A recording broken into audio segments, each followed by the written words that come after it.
LS मराठीमध्ये आपलं स्वागत। सुरुवातीला पाहूयात काही हेडलाईन्स।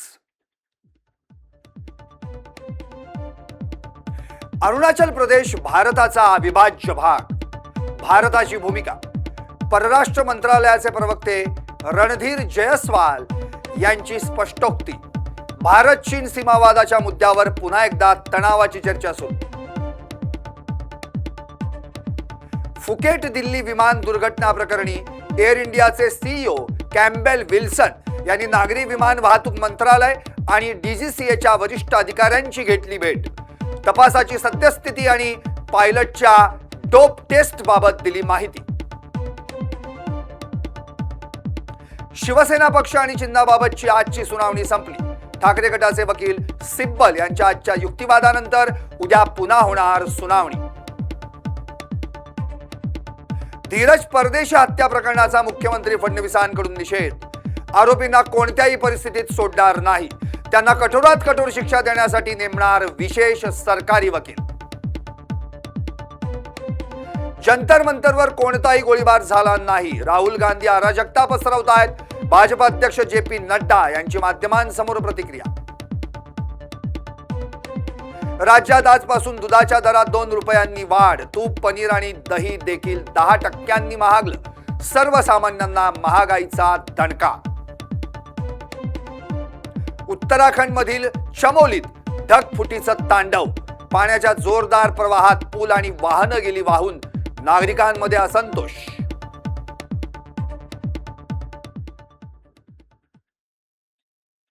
नमस्कार, मी संदीप आणि आता बातम्या विस्तारानं। पुण्यात GCC इकोसिस्टम तयार करण्यासाठी आजच्या समिटमध्ये चर्चा झाली आहे। पुणे भविष्यात उद्योगाची राजधानी बनेल असा विश्वास मुख्यमंत्री देवेंद्र फडणवीस यांनी व्यक्त केला।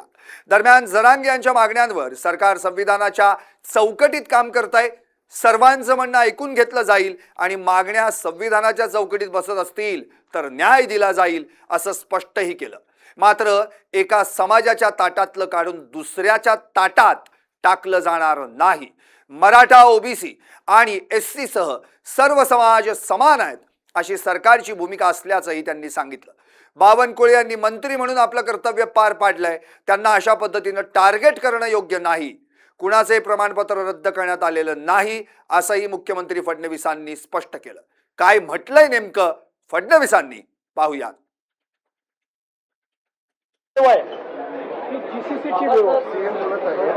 GCC ही हाय पेड एम्प्लॉयमेंट आहे, ती आउटसोर्सिंग नाही आहे आणि त्याच्यामुळे GCC मुळे मोठ्या प्रमाणात अर्थव्यवस्था बदलते आहे आणि मला आनंद आहे की देशामध्ये GCC इकोसिस्टम मध्ये पुणे आता खूप पुढे आलेला आहे। स्पष्टपणे आपल्याला सांगतो, सरकार संविधानापर्यंत प्रमाणे चालते आणि यापुढेही सरकार संविधानाप्रमाणेच चालेल। सरकार दबावाने चालत नाही आणि नियमबाह्य चालत नाही, मात्र सरकार सगळ्यांचं ऐकून घेतं। सगळ्यांचं ऐकून घेणं ही सरकारची जबाबदारी असते। कोणी चांगल्या शब्दात मांडतं, कोणी वेगळ्या शब्दात मांडतं, कुठल्याही शब्दात कोणी मांडलं पण जर जनहिताचं असेल तर ते ऐकलं जाईल, संविधानात बसणार असेल तर ऐकलं जाईल, संविधानात बसणार नसेल तर ऐकलं जाणार नाही। आपलं जे सेशन झालं त्या अधिवेशनामध्ये आपण ॲपिलेट अथॉरिटी तयार केलेली आहे, ते ॲपिलेट अथॉरिटीकडे जाऊ शकतात, पण केवळ एखादा मंत्री OBC आहे म्हणून त्याला अशा पद्धतीने टार्गेट करणं हे योग्य नाही। हे महाराष्ट्राला शोभणार नाही, हे कोणालाही आवडणार नाही आणि माझं तरी मत आहे की बावनकुळेंनी कुठलंही इंटेन्शनल या ठिकाणी याचं रद्द करा, याला द्या असं केलं नाही। मंत्री म्हणून जे कर्तव्य होतं ते केलेलं आहे, त्याच्या पलीकडे त्यांनी काही केलं नाही। त्यामुळे मला असं वाटतं की अशा पद्धतीनं त्यांना कॉर्नर करणं हे काही योग्य नाही। कल्याण पूर्वेकडील नांदिवली परिसरात खासगी जमिनीवर 2004 मध्ये बांधण्यात आलेल्या साई कृपा कोऑपरेटिव्ह हाऊसिंग सोसायटीसह 16 सोसायट्यांना या चाळी अचानक प्रभाग क्षेत्र अधिकाऱ्यांनी अनधिकृत असल्याचं घोषित करत त्यांना 210च्या नोटिसा धाडल्यात। त्यामुळे हवालदिल झालेल्या 500हून अधिक रहिवाशांनी मंगळवारी पालिकेच्या आय प्रभागात धडक देत प्रभाग क्षेत्र अधिकाऱ्यांना जाब विचारला। त्यानंतर अधिकारी सुनील लोंढे यांनी आपल्याकडे तक्रार प्राप्त झाल्यानं आपण नोटिसा पाठवल्याचं स्पष्टीकरण दिलं। मात्र भूमाफियांसमोर संगनमत करून आपल्याला बेघर करण्याचा हा डाव असल्याचा आरोप करत रहिवाशांनी या विरोधात न्यायालयाचा दरवाजा ठोठावण्याचा इशारा दिला आहे। Kamble Saidham cooperative housing society Shridharnagar Nandivali या ठिकाणी राहतो। 2004 पासून आम्ही त्या ठिकाणी राहत असताना आजपर्यंत आपल्याला कुठल्याही पद्धतीचं ग्रामपंचायत असो नगरपालिका असो कोणीही अनधिकृत असं लेटर दिलेलं नाही। पण गेल्या महिन्यात 27 जुलै रोजी आपल्या परिसरातील 16 सोसायट्यांना माननीय सुनील लोंढे साहेब यांच्या स्वाक्षरीने नगरपालिकेच्या लेटर पॅड वरती ते आम्हाला नोटीस मिळाली की तुम्ही अनधिकृत आहात म्हणून। मग त्या अनधिकृत त्या सुनील लोंढे साहेबांनी आज 11 तारखेला त्याचं हिअरिंग ठेवलंय आणि त्या हिअरिंगचं उत्तर देण्यासाठी आम्ही या ठिकाणी जमलेलो आहोत। सुनील लोंढे आयवॉर्ड यांनी नोटीस पाठवले की तुमचे कागदपत्र तुमच्या सोसायटी अधिकृत बाबतची कागदपत्रे सादर करा। तर आम्हाला एकच विचारायचं आहे त्यांना की 2004 साली नांदिवली भागामध्ये केडीएमसी म्हणजे कल्याण डोंबिवली महानगरपालिका ही होती का? अस्तित्वातच नव्हती। 2018 साली कल्याण डोंबिवली महानगरपालिका आली, आमच्या गावांचं विलीनीकरण झालं आणि तेव्हापासून आम्ही टॅक्स तिथेही भरतोय जो आधीपासून ग्रामपंचायतला भरवतो। तर हे आत्ताच आणि 2-4 महिन्यामध्ये जो आमचा प्रमुख बिल्डर होता विनोद पावसे, सुरेश पावसे त्याचा मुलगा विनोद पावसे यांनी गणेश शिंदे जरीमरी कन्स्ट्रक्शनला विकल्याच्या नंतर हे 4 महिन्यामध्ये अनधिकृत बाबतची आम्हाला नोटीस आल्या। आज 22 वर्ष आम्ही तिथे राहतोय।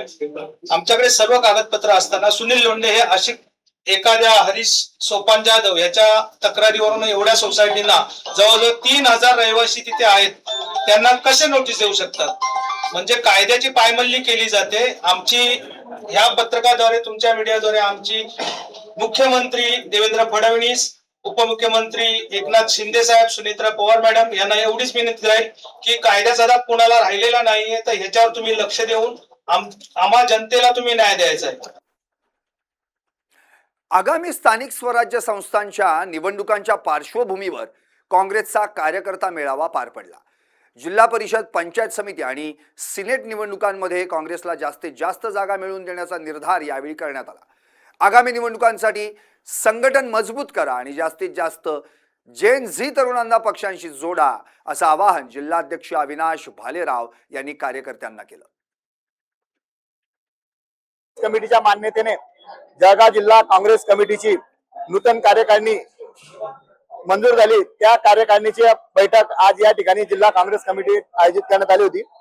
या मीटिंग मध्ये जिल्ह्यातील येणाऱ्या निवडणुका, जिल्हा बँकेची निवडणूक आहे, जिल्हा परिषद, जिल्हा पंचायत समित्या आणि उत्तर महाराष्ट्र विद्यापीठ सिनेट या बरोबर संघटनात्मक वाढीसाठी ज्या ज्या पदाधिकाऱ्यांवर जबाबदारी दिली आहे त्यांना येणाऱ्या काळामध्ये कशा पद्धतीने काम करायचं आणि आपण काय करणार आहोत या संदर्भात प्रदेश काँग्रेसचा जो आदेश आला होता, जी माहिती होती त्यांना दिली आणि येणाऱ्या काळामध्ये काँग्रेस संघटन या जिल्ह्यामध्ये मजबूत करण्यासाठी या जिल्ह्याची टीम काम करणार।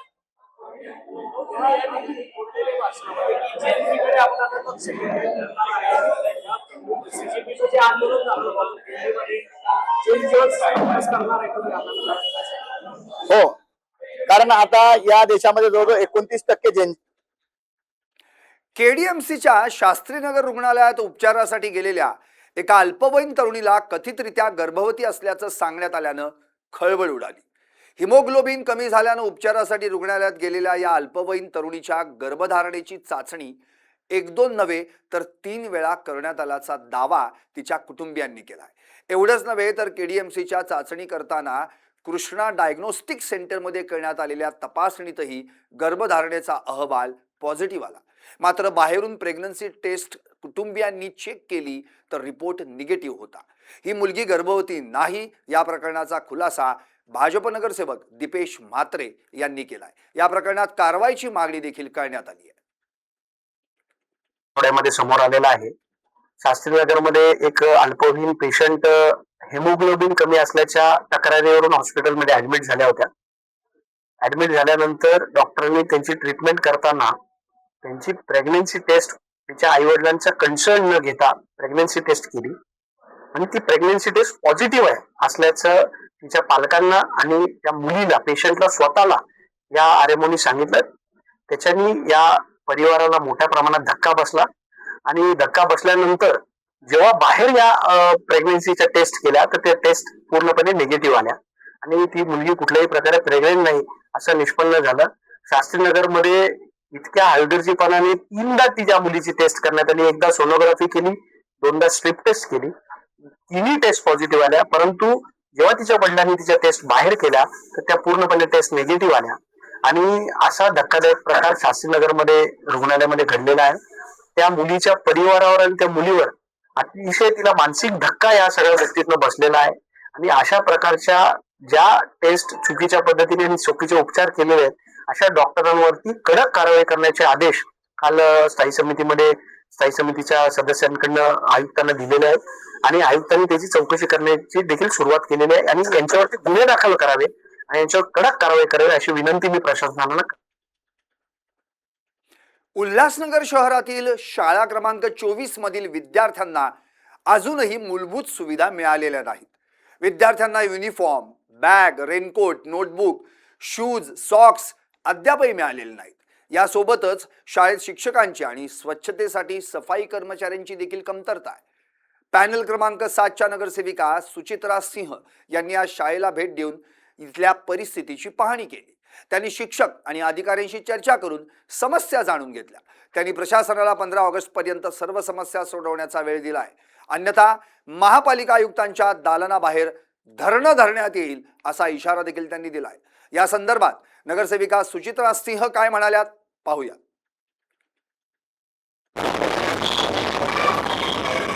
आज हमने यहाँ पे शाला क्रमांक 24 अन्ना भाऊ साठे विद्यालय पे विजिट किया मैंने आज, और मेरे साथ ही सभी कार्यकर्ता और सभी मेरे सहयोगी भी आज ये स्कूल में आए थे दौरे के लिए.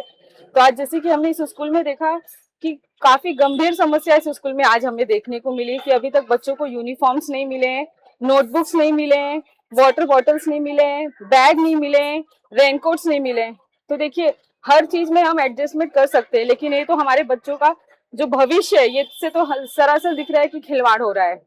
हम हर चीज को थोड़ा डिले कर सकते हैं, हर चीज की फंडिंग लेट कर सकते हैं, लेकिन जो एजुकेशन से रिलेटेड फंडिंग होनी चाहिए वो जल्द से जल्द प्रशासन को प्रोवाइड करनी चाहिए. अभी एकेडमिक ईयर जून से स्टार्ट हो चुका है, अभी स्टार्ट होके 2 महीना हो चुका है, बट अभी तक जो एक स्कूल में बच्चों को, विद्यार्थियों को बेसिक फैसिलिटी मिलनी चाहिए थी, उसके नाम पे यहाँ पे आज भी सब फैसिलिटीज जीरो है. और बाथरूम की परिस्थिति आप देखेंगे, साफ सफाई की परिस्थिति देखेंगे, वो भी जीरो है. इसका मतलब यहाँ पे हमारे बच्चों के शिक्षा के साथ साथ स्वास्थ्य से भी खिलवाड़ हो रहा है, ये हमें देखने को मिला.